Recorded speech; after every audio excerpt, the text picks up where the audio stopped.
March 14 ஜீவ ஊற்று வேத தியானம். சங்கீதம் 10 வசனம் 16. கர்த்தர் சதா காலங்களுக்கும் ராஜாவாயிருக்கிறார். புறஜாதியார் அவருடைய தேசத்திலிருந்து அழிந்து போவார்கள் என்பதே இன்றைய தியான வசனமானது ஒரு திவ்ய தரிசன வசனம். நாம் இதன் ஆவிக்குரிய சத்தியங்களை தியானிப்போம்.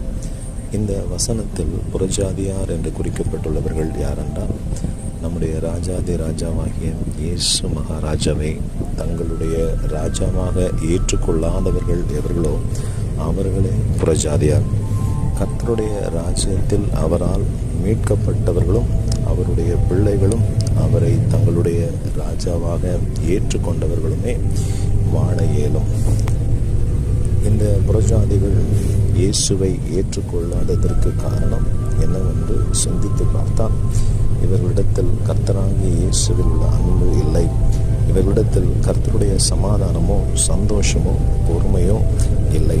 ஆகவே இவர்கள் புறஜாதிகளாக புறம்பாக்கப்படுவார்கள். இந்த புறஜாதிகள் என்பவர்கள் எந்த ஒரு இனமோ அல்லது மதத்தையோ சேர்ந்தவர்கள் அல்ல. ஏனென்றால் கிறிஸ்தவ மதத்திலேயே கிறிஸ்துவின் சுபாவம் மற்றவர்களும் உண்டு.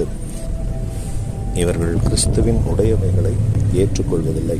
இதையே 1 கொரிந்தியர் 2:14 ஜென்ம சுபாவமான மனுஷனோ தேவனுடைய ஆவிக்குரியவைகளை ஏற்றுக்கொள்ளான், அவைகள் அவனுக்கு பைத்தியமாக தோன்றும் என்று வேதம் திட்டவட்டமாய் கூறுகிறது.